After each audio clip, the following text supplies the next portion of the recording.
Second spot in Bedouin camp Jordan. हमारा जो second spot बना वो है बेदुइन कैंप जॉर्डन का। जैसे कि आप देख रहे हैं ये कैंप है। हर आने वाले टूरिस्ट को यहाँ पे ये लोग लेके आते हैं। ये कैंप की खासियत ये है कि जंगलों के बीच में है, बड़े बड़े पहाड़ियों के बीच में। और यहाँ पर जॉर्डन की जो खास चीज़ें हैं, जो यहाँ की फेमस चीज़ें हैं वो रखी गई हैं। आने वाले टूरिस्ट यहाँ से बहुत सारी चीज़ें खरीदते हैं, लेकिन ख़ास जो चीज़ है इनकी वो है ब्लैक टी। ये ब्लैक टी आप देख सकते हैं, बहुत टेस्टी बनती है। ये जो चाय बनी है इसके मसाले ये लोग खुद यहाँ पर कूट के तैयार करते हैं। चलिए चाय का लुत्फ़ लेते हैं और आगे फिर क्या होता है आपको बताएंगे इस वीडियो में। गाइस, हम लोग बेदुइन कैंप में आए हैं जॉर्डन के। ये बेदुइन जो लोग हैं यहाँ के, उनका ये टी है ब्लैक टी। टेस्टी है वैसे। जैसे कि आप देख सकते हैं ये लोग चाय किस तरह से बनाते हैं। नीचे रेत है, रेत के ऊपर आग जला के केतली में ये चाय बनाई जाती है। ये चाय के मसाले ये लोग खुद तैयार करते हैं, जो कि चाय पीने में बहुत टेस्टी बनती है। और इनका एक प्रोडक्ट है वो है साबुन। ये लोग हाथों से घोटकर साबुन तैयार करते हैं। चाय के मसाले और साबुन ये लोग किस तरह से तैयार करते हैं, चलिए हमारे टूर गाइड हमें लाइव बताएंगे। So you guys, the tea that you had earlier is black tea with a lot of herbs. Do you know what's in here? Mint. Can you tell? Cinnamon. Cinnamon. Cardamom. English. It's in English. Cardamom. He's saying that in Hindi. Okay. Ilaichi. Ilaichi is cardamom. Okay. In Arabic, it's hale. Hale. Right? Hale, cinnamon, sage, and wild mint as well. 4 different herbs. And the Bedouins in Jordan drink sweet tea. So the tea that you're having right now is not sweet tea. For them it's without sugar. Okay? Yes, if you want to try the Bedouin tea, the real tea, it's down there. It has a lot of sugar. Yes, you haven't been to Wadi Rum before, right? This is your first time to Wadi Rum. Wadi is valley. Rum is not that drink. Rum is most likely comes from Aramaic root and it means high or elevated. So Wadi Rum is the valley of the high mountains. There is another name of this beautiful valley, which is the Moon Valley, because of the lunar landscape that we have in Wadi Rum. And the third name and the most famous nowadays is Mars on Earth, because of the red sand that we have out there. Why the sand is red outside? Minerals. What kind of Mountain. Iron. High concentration of iron oxide out there. Wadi Rum, as the rest of Jordan, inhabited by humans since prehistoric times, since Paleolithic. And different civilizations have lived here. Romans, Greeks, and the most famous among all of them were the Nabateans in the south of Jordan. Have you heard of the Nabateans before? Petra carvers, the people who carved out the city of Petra, we call them Nabateans. Back in the time, they controlled over a massive kingdom runs from the south of Syria to Arabian Peninsula and Sinai Desert in Egypt. So they controlled over 3 trade routes: incense, spices, and the Silk Road. They resided in that city or in Petra, and they controlled trading between Arabia and the port of Gaza. They left their marks in Wadi Rum in form of inscriptions, petroglyphs, and a temple was dedicated to one of the goddesses named Al-Uzza or Al-Uzza. Nowadays, we have none of them. We didn't have the Romans or the Greeks or the Nabateans in Wadi Rum, but we do have a lot of Bedouins. Bedouins, you know that term? Bedouins, nomadic tribes. They used to dwell these tents, smaller than this one, not as big as this one. And they used to move from place to another looking for their essential needs, water and pastures for their herds, and a well-fortified place to stay away from their enemies. But nowadays they left the Bedouin lifestyle, so they are not dwelling these tents anymore, and they don't move from place to another, so they settle down different villages. And in Jordan we have 4 of them in Wadi Rum: Disa, Salhiya, Shakriya, and Rum village. 4 different villages. The main industry for the Bedouins in Wadi Rum is tourism.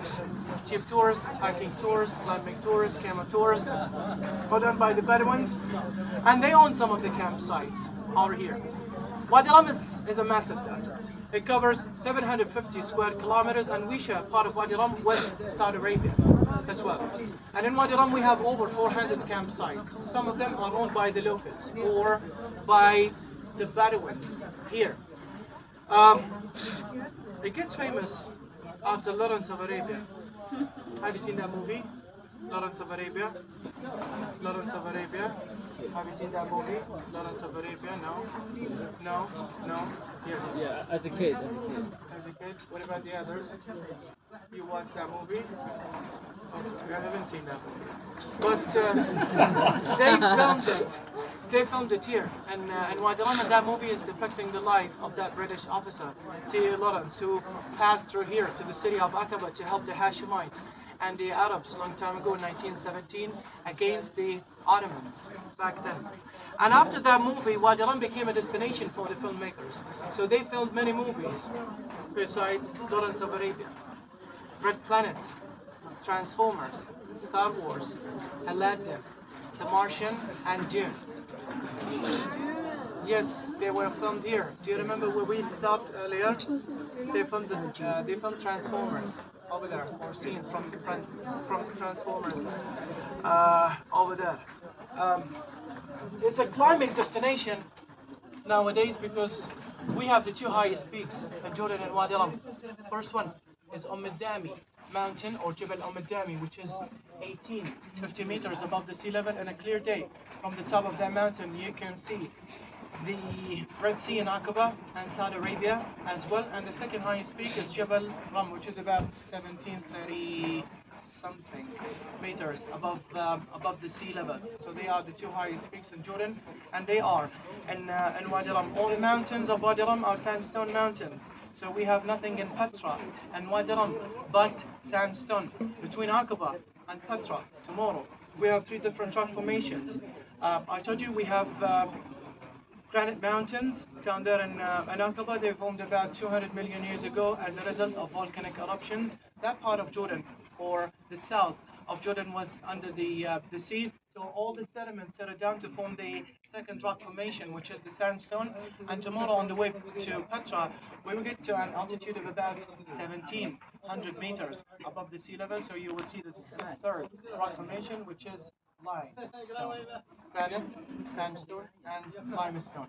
Bedouins in Jordan and in Wadi Rum are known for their hospitality. They're hospitable people, and they are generous as well. In our culture, long time ago, not nowadays,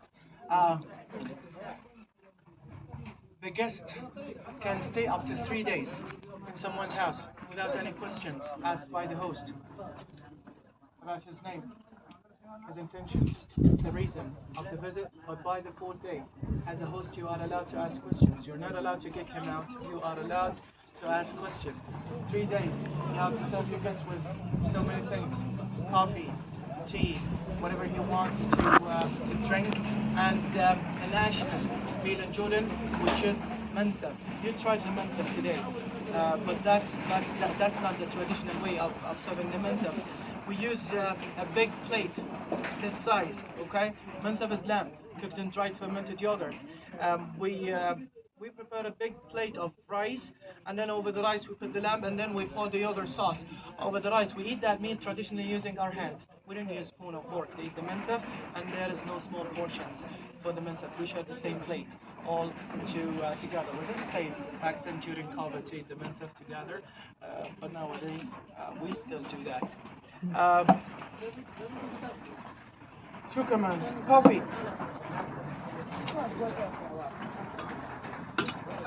We roast the coffee beans on the fire, just right here, for 10 minutes. We roast them for 10 minutes on the fire, and after roasting the coffee beans, we add them here to grind them. You didn't grind the coffee beans only. You add cardamom to that coffee, to the Arabian coffee. Black coffee with cardamom. So you grind the coffee with the cardamom right here, and then you boil water just right here. After boiling the water, you add the coffee and the cardamom that you ground over here. And then you boil them for about 15 minutes. You leave this on the side till the coffee beans and the cardamom settle down at the bottom, and then you serve the coffee in these small cups. You should hold the cups in your right hand and the coffee in the left hand, and then you pour the coffee for yourself as a host. You try it, whether it's hot or not, ready to serve it to your guests, and then you serve the first cup for your guest. You don't have to fill the cup all the way to the top. You pour only 3 sips of that coffee to your guest. You give him the cup. Whenever he finishes with that cup, he should give the cup back to me, and he should check the cup. Checking the cup means he's done with the cup. If he gave it back without checking the cup, it means he needs one more. And as a guest, you can have up to 3 cups of coffee. The first cup is the cup of the guest, honoring his arrival. The second one is the cup of the good spirit, and the third one is the cup of the sword, honoring bravery. You can have up to 3 cups at the same time. As a host, if I served you with a cup full of coffee, it means you're not welcome here. So drink your coffee and get your fat ass out. You don't have to drink it, you can just leave it on the ground. Um, they have different products over here. The black tea, herbs, soaps, camel milk soap, and donkey milk soap, and ajram soap. Ajram is a white plant used by the Bedouins long time ago as a soap, and he will show you how the Bedouins used that long time ago. How did they use this plant long time ago as a soap? رضا جيب العجرم والله. I don't know how to do it myself, so he's coming right now to show you. They have Bedouin kajal or eyeliner. Okay, they wear that eyeliner to keep their eyes away from the dust and from the sun as well. And they have perfumes over here.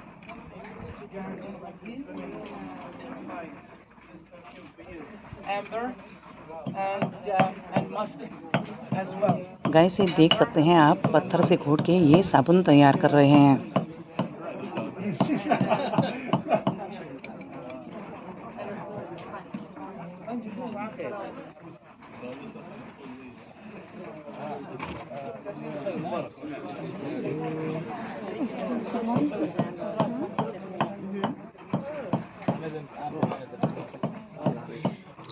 Guys ये लोग खुद का perfume भी तैयार करते हैं।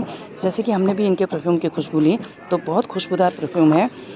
इन्होंने बताया कि ये लोग आयुर्वेदिक चीज़ों से, जैसे कि जड़ी बूटियों से ये लोग परफ्यूम तैयार करते हैं, तो खुशबू तो बहुत अच्छी है। चलिए वीडियो में आगे और क्या क्या होता है देख लेते हैं। गाइस ये देख सकते हैं ये लोगों ने साबुन तैयार कर लिया। अब वो साबुन जिन्होंने तैयार किया वो बंदे सबको उसकी खुशबू लेने के लिए बोल रहे हैं।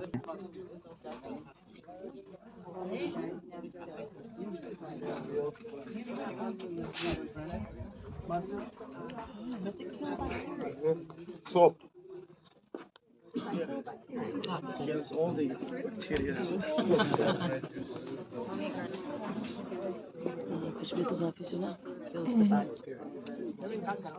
Jordanian headscarf. They use the same scarf in different countries, but what distinguishes our scarf from other scarves is the tassels that we have right here. This is Jordanian. They use it without the tassels in the Arabic Gulf countries, just like this. Okay? So this is not Jordanian. This is the Jordanian. Okay? If you want to buy any of these products over here, you have 10 minutes to do that, or you can go up there, and then I need you to get back to the trucks.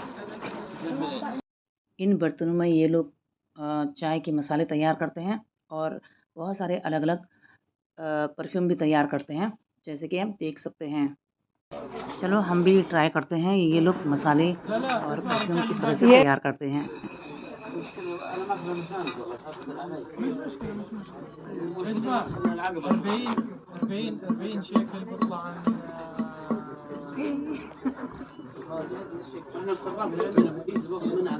لا صح. अब हम यहाँ से दूसरे camp में जाएंगे। उसके लिए हमें यहाँ से छोटी सी जो जीप में हम आए थे उसी में बैठकर हमें दूसरे कैंप के लिए जाना है। चलिए आगे आगे देखते हैं होता है क्या।